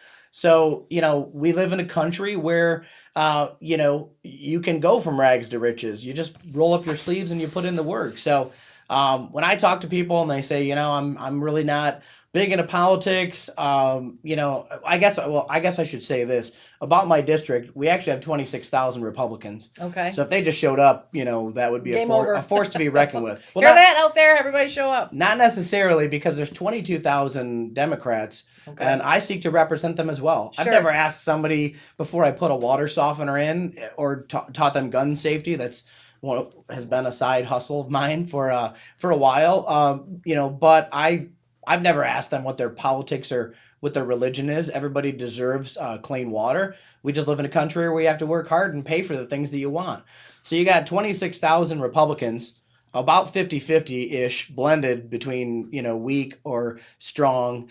And then there's 22,000 Democrats. So Republicans have a 4,000 person advantage. And out of that 22,000 Democrats, there's 6,500 that, probably it'd be a non-starter if I introduced myself as a Republican, unfortunately. Right. And, and then 34,000 swing voters. So really I'm talking to everyone, but take those numbers with however you want. The things that motivate me are just the things that we all watch in the news and we scratch our heads and we say, why is 1 + 1 banana? It doesn't make sense in politics, and it's kind of like science. And I still haven't quite figured out what the political science degree is, right? But when you talk to people and you ask them to consider voting for you, or ask them for a donation, or tell their neighbors, or take anything that's important to you and go out and try to stir up support, and that's lobbying. So I think you're right, and the point that you made about civics and how important it is for us to get back to the basics of people understanding the process. Sure. I know you've been involved in the process for decades. And I didn't start with this. I would like to say thank you for having me here tonight, and thank you for doing this podcast, because it's an opportunity to hear it right, kind of as you might have said, from the horse's mouth. The media, politicians, lobbyists, certain groups that send mail or commercials. So we have an opportunity to talk about our conservative values and have a civil conversation about it. And that's all I'd like to see, is some civility and some teamwork. We can't just hate the other team, because then collectively we all lose, right? we're really kind of three teams. We got the R team, the D team, and the I team. That's right. And ultimately, we should all want everyone to succeed and just set aside some of our differences and get to work. Okay. So you had talked about taxes being, cutting taxes. Is that something your opponent has done, not done? Does she believe in cutting taxes, or is she voted to increase taxes, or what's her stance? I would encourage people to go on to the Michigan House of Representatives and type in your address if you don't know what district you're in. We're in a new district. This district's only been voted on twice. Right. So some would argue that it's a brand new district. Mm-hmm. My opponent's voting record is just that. She voted against a permanent income tax cut. And we shared a little video on our Facebook page. If you look up Brian Ignatowski for state representative. Is it FOR or number 4? It is 4. Number 4? FOR. FOR? Okay, yeah. Okay. And we shared a video. One of our supporters, somebody that's in the district, that lives in the district, pays taxes in the district, votes in the district. She went to a public venue where Conlon was at and asked her, why did you vote against permanent tax cut? And Conlon asked, which permanent income tax cut? And she said 4170. And she said her response was, we need all the money we can get. FOR. So we need all the money that we can get is, to me, that is not a good way to. I think they're spaced out. Yeah, it's Brian Ignatowski. It's on Facebook. Yeah, Brian Ignatowski for state representative. That video has been viewed over 250,000 times the last time I checked. So let's repeat this again. Now I'm gonna mimic it back to you. Somebody asked her why she didn't vote on a permanent tax cut. Mm-hmm. She didn't know what she voted on. She was reminded, and then the answer was, "Well, we need all the money we could get." Correct. Oh and my! Later on in the interview, dumbest answer ever. Later on in the video, she circled back to the state budget, which is over $80 billion, by the way, and she said that which is a bipartisan budget. I'd encourage people to look up again the voting record. She voted against an income tax cut, which really that's kind of throwing it in the face of everybody that works for a living. So, and you look at policy. There was a newcomer rental subsidy, and when I was knocking doors in Ann Arbor and throughout Webster, Dexter, Northfield, all the townships, and I asked people, I just simply asked them. I didn't tell them what my opinion was. I was asking them, what do you feel about your tax dollars to pay for immigrants to get free rent for $500 a month for 12 months? And not that anybody's going to go back to the township, Hamburg Township forum, but it is on video just like this. And we went back and forth, my opponent and I did, just part of the civil process.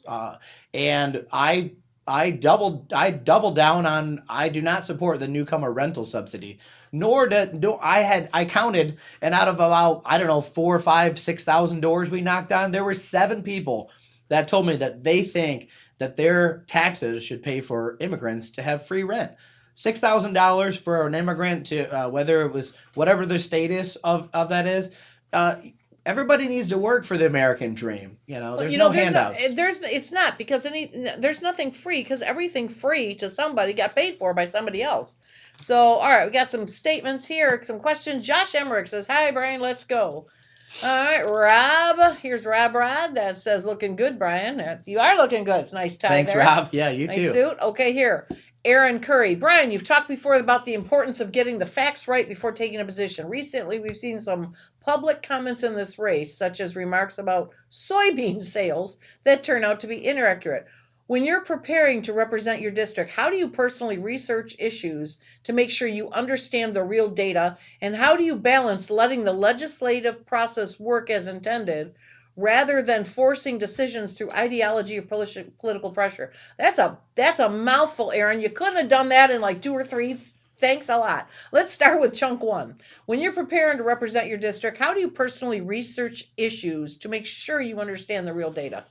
Well, I am a firm believer that God gave us 2 ears and 1 mouth proportionately for a reason. A representative should listen twice as much as they talk. So, a lot of topics come up.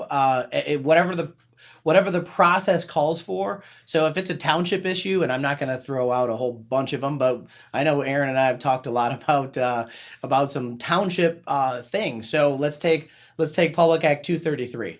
Okay, if I hadn't have been a candidate, but say I lived down the road from a place where they were going to put in a big solar array, I would know what Public Act 233 was.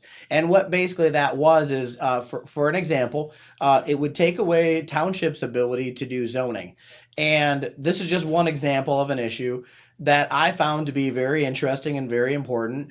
And I looked at the way that people that I was going to vote for, if they were an elected official, how did they vote on that? What is their stance on that? And that's just from an independent, from a personal standpoint, rather. Right. And I think there's a lot of issues that transcend party, but some parties will pick up one issue or the other.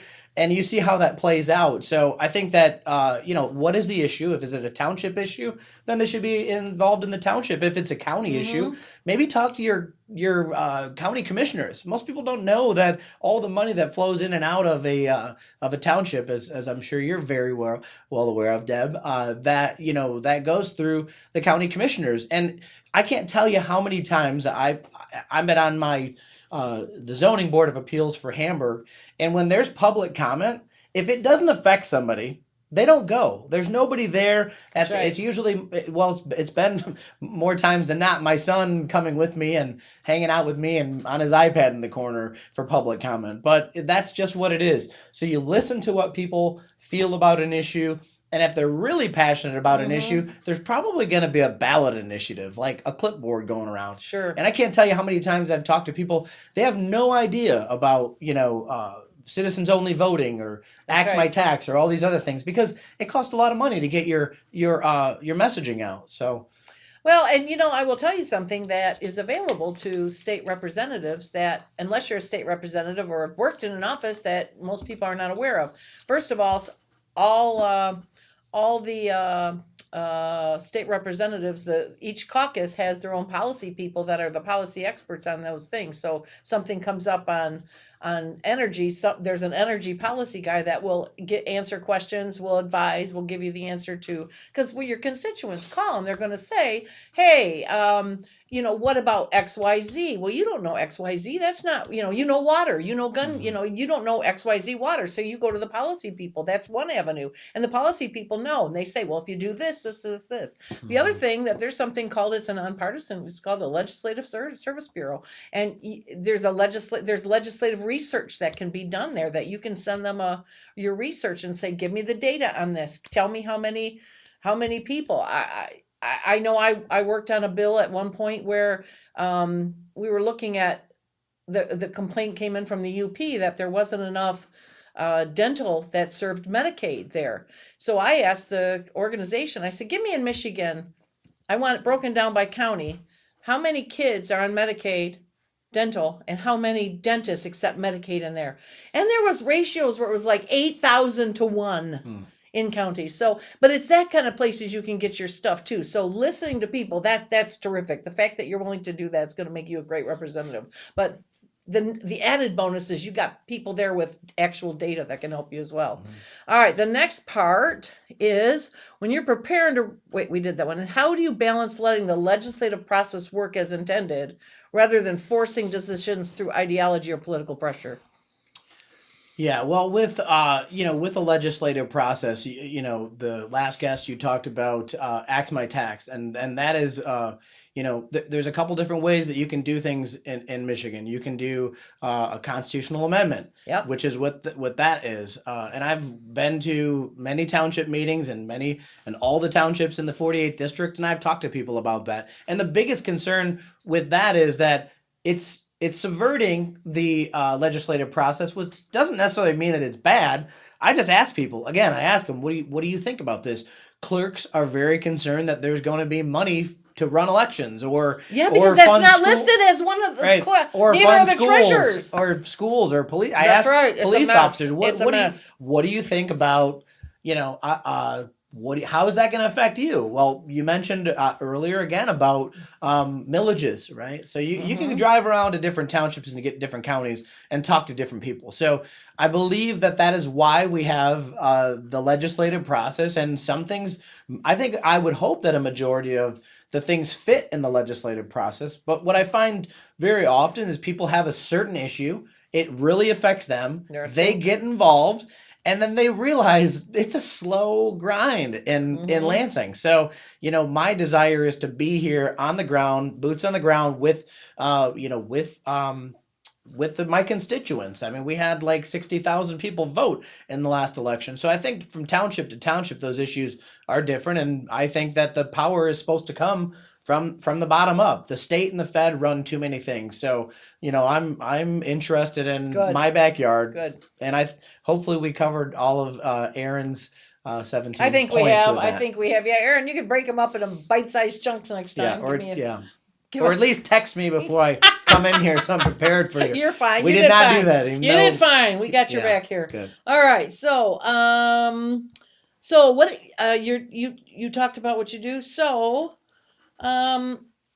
what made you decide to run again? I think a lot of that I was happily surprised, but lots of times a candidate runs one time. If they don't win, they go away. We never hear from them again. You took a minute and then you're back, which is good. We were glad to hear that. So talk about what made you want to come back and give it another go. Again, I am I'll tell you what I'll quote my friend Jake. My friend Jake Fox, you can look him up. He was a professional baseball player.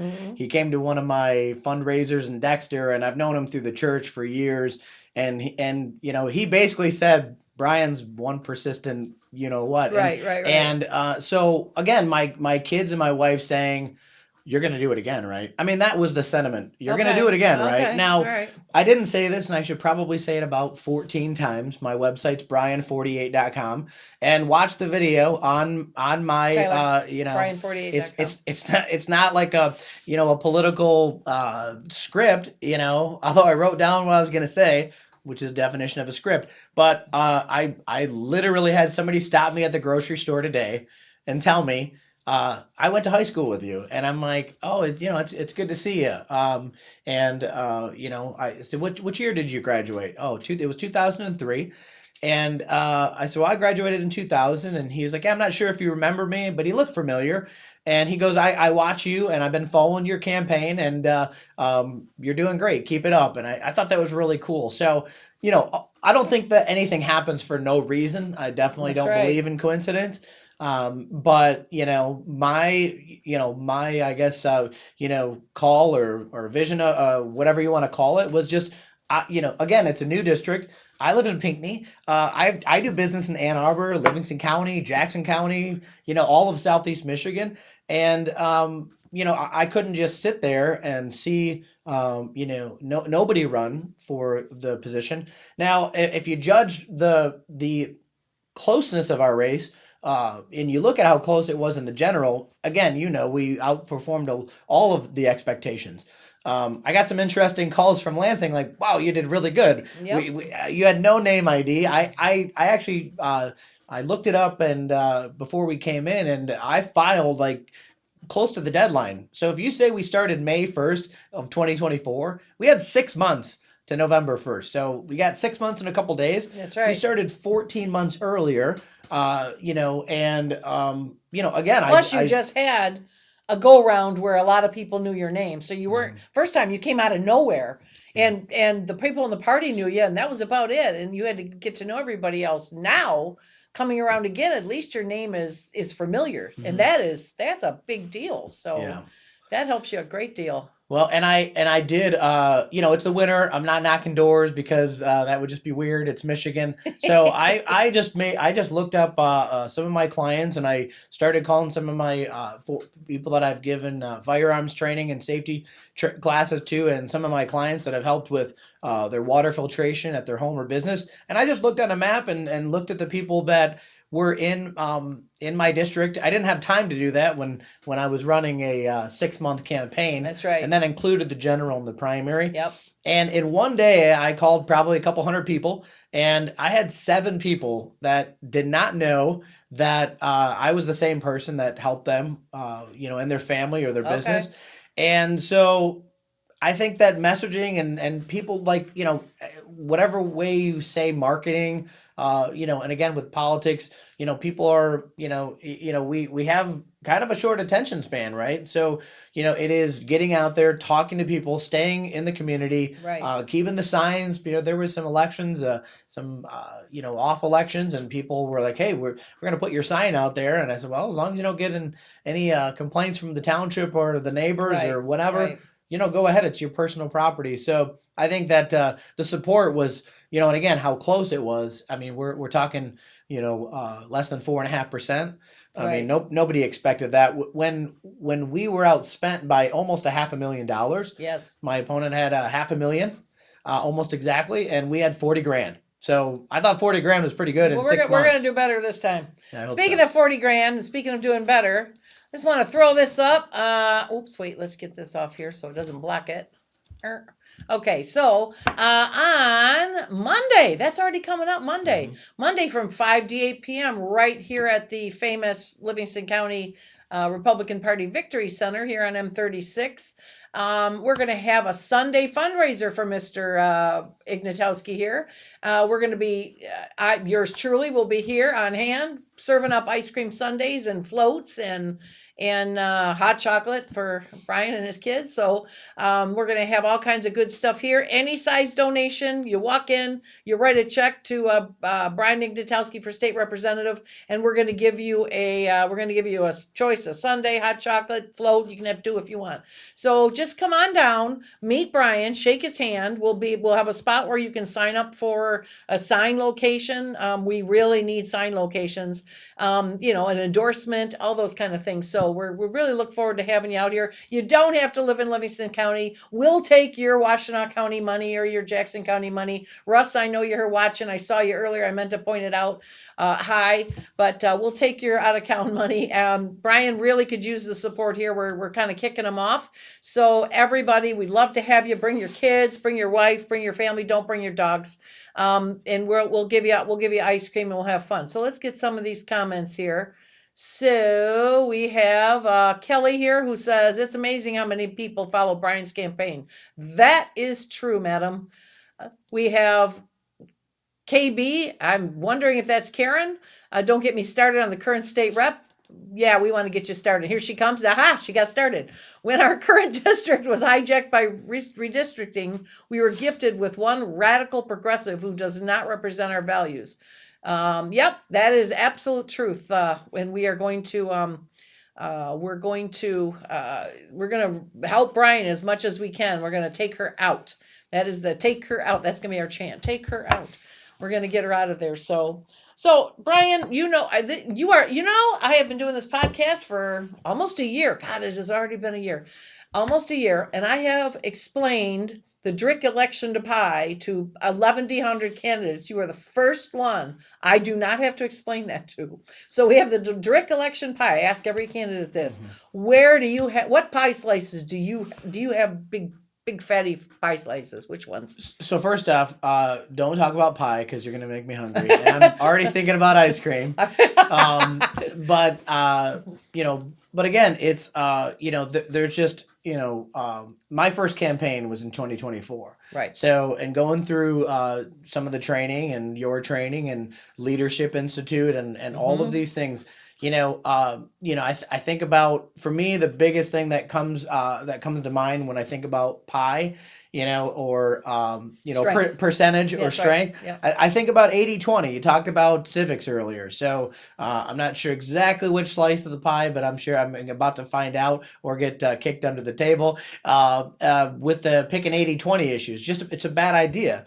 So when I look at the the campaign, it's a very different campaign in a gubernatorial, the governor race. Sure.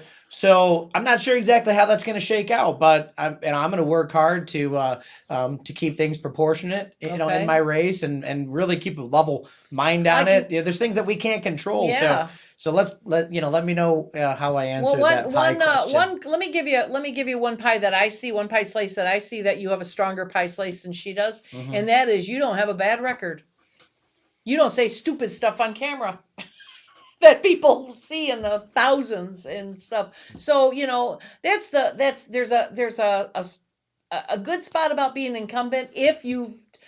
Ann Boland, perfect example. Ann Boland has run her campaign and conducted herself in office in such a way that nothing on her record is going to come back to bite her. You can go back and take any clip of her, any vote, and she doesn't have to explain anything. She's done it right. Jennifer Conlon is not the same. She's got all kinds of faux pas. You mentioned one earlier where she talked about she didn't vote for cutting taxes because we need all the money we can get. The state needs all the money they can get. That is the kind of thing that you don't have in your background. You don't have a bunch of comments. So, I mean, you can have a history and look good or a history and work against you. And hers is definitely working against her. So let's see, we have here. Scott Greenlee says he's going to see you at the fundraising event next Monday. You're on. You pick your flavor. No tacos. It's not Tuesday. All right. So I asked her. Back to Karen here. I think it's Karen. Before you answer that, can I mention you mentioned Ann Boland. Ann Boland is somebody that I definitely I've called many times about. We share a lot of things. A mutual faith. She's somebody that spent a lot of time in local politics serving at a township level, and is somebody that I admire and follow her very, very closely. And her fiscal conservative policies, she's unquestioned. Definitely somebody that is very, I think, very practical and very level-headed. And so that's someone that I, aspire to be. I think it's a superpower when you can have somebody, yelling at you, because you're Republican and you have conservative values. And I just ask them for an opportunity to have a conversation. And I'm leaving as I'm walking away and say, okay, well, that's unfortunate, but I don't let it get me down. I have thick enough skin, and I guess a little thicker than I thought going into it. But yeah, I just wanted to mention that about Ann. She's somebody that I definitely admire. Oh yeah, she's wonderful, politics. and she's a great person to emulate because, like I said, she doesn't. Her videos are not being replayed. Like, look at this stupid woman just said, as in. So I think, and you don't have any videos like that either. So my whole point was you've got one of your pie slices is that you don't have a stupid history that's on tape out there being replayed. You also have, I think this is a Republican year. So, the Democrats have got a very poor playbook. And so I feel like you're one of your pie slices. It's a good year for you. So a good year for Republicans. So there's just a couple examples. So wait a minute, all of a sudden, boom, boom, boom, they're coming in all over the place. Yeah. Hold on. How many people follow? Okay, there. See the fundraising. I see Aaron's question. I know. I'm waiting on him. Hold on. He's fishing. I'm going to talk about Habitat for Humanity. Aaron Curry, let's go. Brian 48, making the district great. Last question. Are you involved in any? Oh my God! Talk about a softball, Aaron. Yeah. Why don't you just type it up there? Yeah. P's, OPs. Go ahead. Well, again, I wonder what that was about. I've spent my entire life in Michigan, and I mentioned going on my third year now at the Zoning Board of Appeals in Hamburg Township. So I have had a taste of local politics. I'm a precinct delegate, so we have a convention coming up. We're going to be voting on candidates for Attorney General. Secretary of State. Last cycle we voted on Michigan Supreme Court. Service organizations. I'm on my 11th year of Sons of the American Legion. I have a big family. Many people in my family that have served in the military. My grandpa was an aircraft mechanic in the Navy. So I joined the Sons of the American Legion, and I paid my dues for the last 11 years. My brother was in the Navy. He was a CB. My wife's grandpa was in the military. My brother-in-law was in the Army. So very, very much so. And I will mention, you talked about that pie slice and bad just either bad videos or bad press.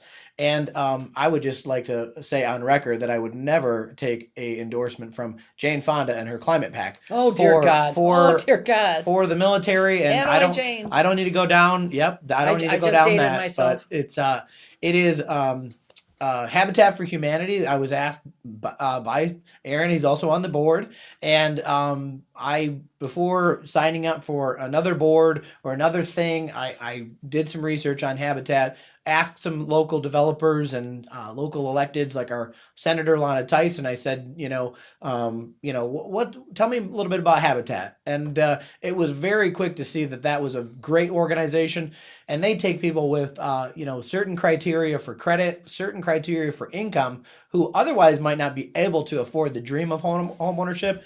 So I'm very passionate. There's a gala coming up quick in February. It's the 7th at Horse Feathers. We just had one of our own Livingston County Republican members actually offer up the $3,000 contractor level. I would be remiss if I didn't mention that I was voluntold by our beloved Rick Bowden many years ago to ask me to be on the Pinckney Putnam Hamburg Howell Chamber of Commerce. So, and in 2022, was it 23? Get my years straight. I was nominated the emerging leader through the Greater Brighton Area Chamber of Commerce. So nice. I'm also involved in the Knights of Columbus at my church. And I sure hope I'm not missing any because I did not have that list in front of me. But I want to put a plug in for Habitat. I worked for Habitat for Humanity at the state level for 8 years. Wow. One of the greatest 8 years of my life. I enjoyed it very much. I did a lot of statewide programs from them. I used to kind of work with and train people across the state. So it's a fantastic organization. If you really want to get behind an organization that really, truly makes a difference in people's life, Habitat's the one to do. So, Stephanie, you keep asking about Brian's stance on a recall. We're not going to get into that because this is a Republican show. We do not ever attack other Republicans on this show. So I understand what you're saying, but we're not going to go there. It's not about you. We're just not going to attack. We're not going to attack other Republicans regardless. So, okay. And I'm very focused on my district. That's so right. Tyrone is not my district. That's right. Okay. Kevin Spire coming soon to a door near you. Brian will not be overworked. See you Monday. All right. Outworked. All right. We have our commission vice chair, our new commission vice chair here, Mr. Drick. Will you be at Livingston County Strategic Planning Session? Your opinions and suggestions are valuable. Plus, I will buy you breakfast. So. Well, you have my attention. You had him at breakfast. And your wife also asked me about that, and I have it on my calendar. Okay. So, we got Karen here. It's pretty good portfolio. Go Brian. Katie Shaw Lawrence. Go What's up, Brian. Katie? Hi, Katie. Yeah. So good. Well, here's Kelly. There's a lot more service, or there is a more service. I think it's supposed to be there's not. I'm going to point out there you go. See, there we are. We know what you meant, Kelly. There's not a more service-oriented guy than Brian, most generous guy out there. Agreed. I definitely have a passion for service. It started, out of high school in retail, going to school for business. Not really exactly sure what I wanted to do, but I looked back before I made the decision to run, and I talked to my wife and prayed about it, and I said, you know what? I've been in some type of service my whole life, my whole adult life. So, I definitely will say that, in my situation, my wife, first thing, most important thing was she was on board with this. And I definitely believe in our case, opposites attracted in that respect, that being out there and going out and being in the community definitely fills my bucket. We definitely, we have a great, a relationship, and that this has all been good for our family. And I know nothing about having an opposite as a spouse. Nothing at all. Okay, so we have, once again, we have Brian48.com. You can find out all his information there. I suspect there's a way to contact you there. Yeah, there's a web email address. That's info@brian48.com. Okay. We have a great team. This year is going to be getting it's going to get a little crazy, right? We know we're not the only show in town. We, just like the last election, there was a lot going on. There was things that, we could control, and there was definitely things that are out of our control. That's right. So I definitely call that the God factor. But, any question is important, especially if you live in the district. So if you're not sure, if you live in the district, just Google Michigan House of Representatives, punch your address in. Again, it's a new district. Find out, make sure that I'm going to be on your ballot as your representative. It's not that I don't care about Well, what tell us what precincts you cover then. Yeah, so going down the list in Livingston County, which is the most relevant to this show, we have the entire township rather of Genoa, Hamburg, and also the village of Pinckney. Interesting thing about the village of Pinckney that I would mention is part of it is Putnam Township. Putnam and Genoa also just did a redistrict, so there's going to be different voting locations. So get out there and get on the website or call your township clerk or your county clerk and make sure you know where you're going to vote, because Genoa went from 9 precincts down to 6. Yep. And if you look at it on the map, it kind of makes sense. Plus, it's going to be easier for them and cheaper, from what I've been told. So all 6 precincts, all of Genoa Township is my district. Hamburg has 7 precincts, I believe 7. Okay. And Putnam changed to 4. So the village of Pinckney is precinct 3, and then the southeast quadrant. But you don't have the rest of the Putnam ones. Just Village Pinckney. Okay. That's the 50th House District. Okay. Now let's go down into Washtenaw. So the interesting thing about Whitmore Lake, as people know it, it's if you don't live there, you probably don't know, it's Northfield Township. Okay. And it's Washtenaw County. Specifically, it cuts the lake in half, so it's kind of interesting. If you live on the north side of Whitmore Lake, the body of water, you're actually in Ann Boland's area. Green Oak there? Green Oak Township. Okay. And if you are just south of that, I did not know this. You'll know that you'll know which county you live in, because the same house across that line costs a lot more in taxes. Oh. Okay.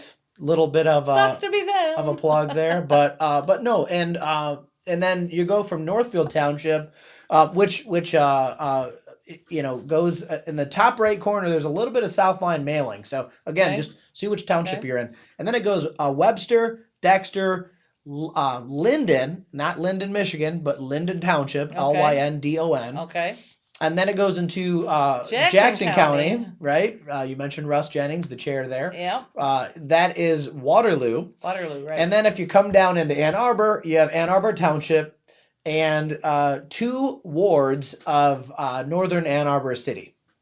So that's Louise. That's the mix. That is, what do they call that? A melting pot. Yep. Wow. You go from uber red to uber blue, and a whole bunch of fun in the middle. So, all right. Well, we're going to be pulling for you. As you know, we've all committed to you. Deb. We're going to do what we can for you. And once again, we're going to kick it off here. I think we're going to have lunch with Russ on Friday, you and I.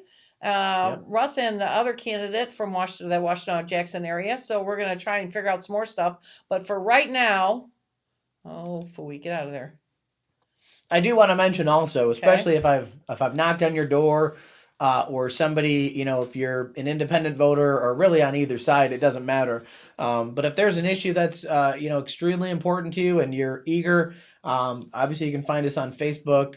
You can go on the website. You can put the form in there. But my direct email is brian@brian48.com. So we've got and some people use Facebook Messenger. I'm not really doing a whole lot specifically like with we have a couple people that are that help us with fielding some messages on Messenger, but I'm kind of taking a little bit of a break between now and after Easter and ramping up and getting ready for the race. So definitely brian@brian48.com is a good email if you have something urgent or you really want to pick up on a conversation maybe we started on.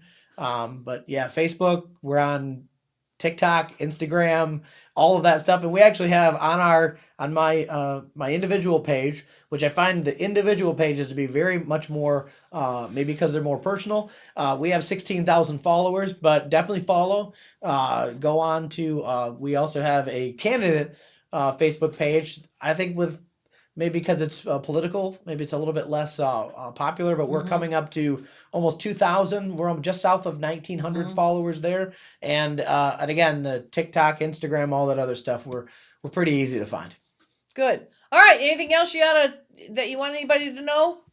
No, again, I would just say, it's a pretty simple recipe. If you want to win an election, we need dollars and doors.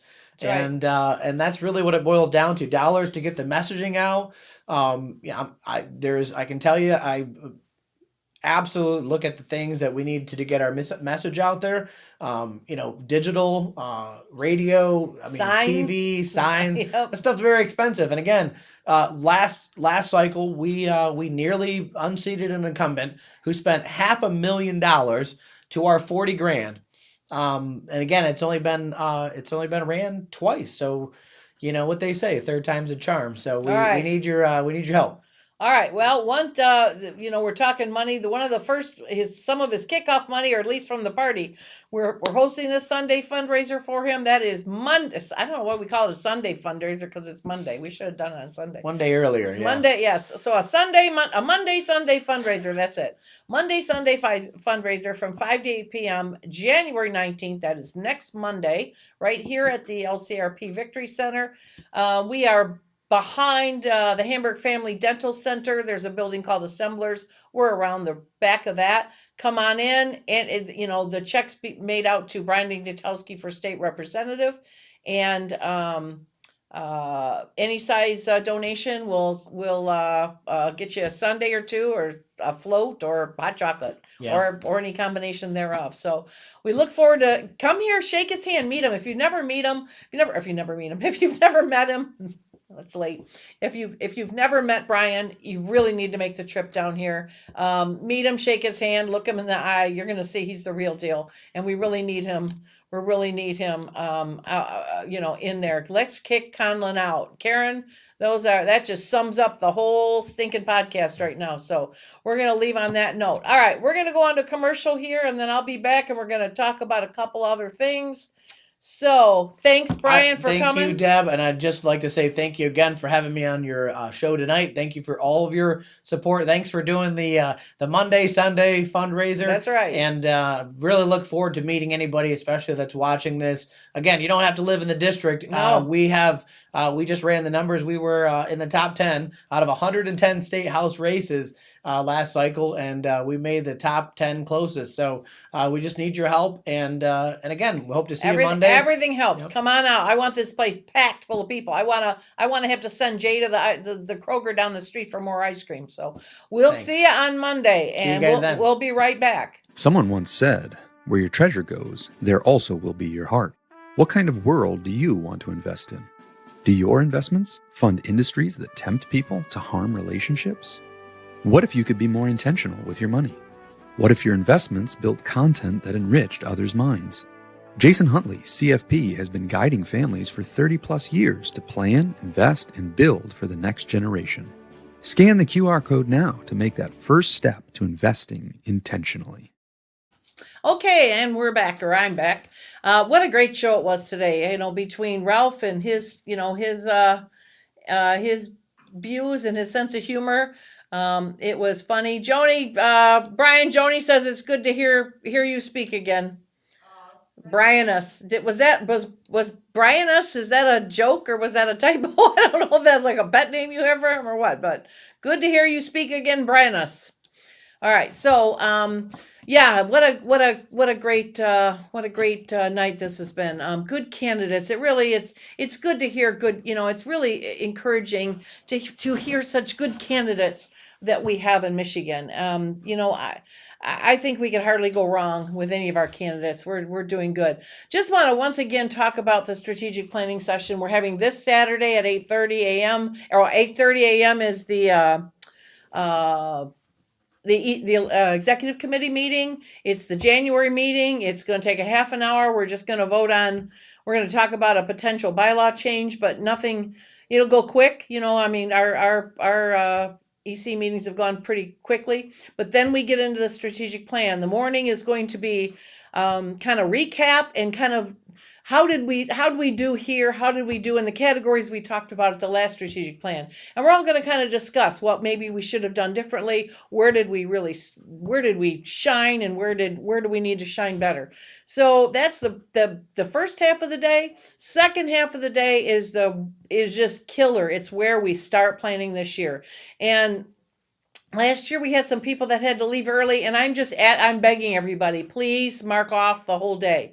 Leaving early really puts people in a bind because it takes your voice out of the planning session for the rest of the year. So please plan on taking the day. Especially our EC members, we really need you there. So that's we also need a lunch. We have Mr. Drick has offered to sponsor a breakfast for everybody. So we're going to have that here. It's going to be continental bagels and cream cheese, et cetera, et cetera. So we're looking for a lunch sponsorship as well. So would appreciate anybody stepping up that can do that. You can reach me at chair@livingstonrepublicans.com and just let me know if you can help take care of lunch. Anybody have any idea? Please RSVP, same address, chair@livingstonrepublicans.com. Let me know that you're coming because I need to be able to buy enough breakfast and buy enough lunch, and I don't want to buy too much. So if you are a Livingston County Republican, you are welcome.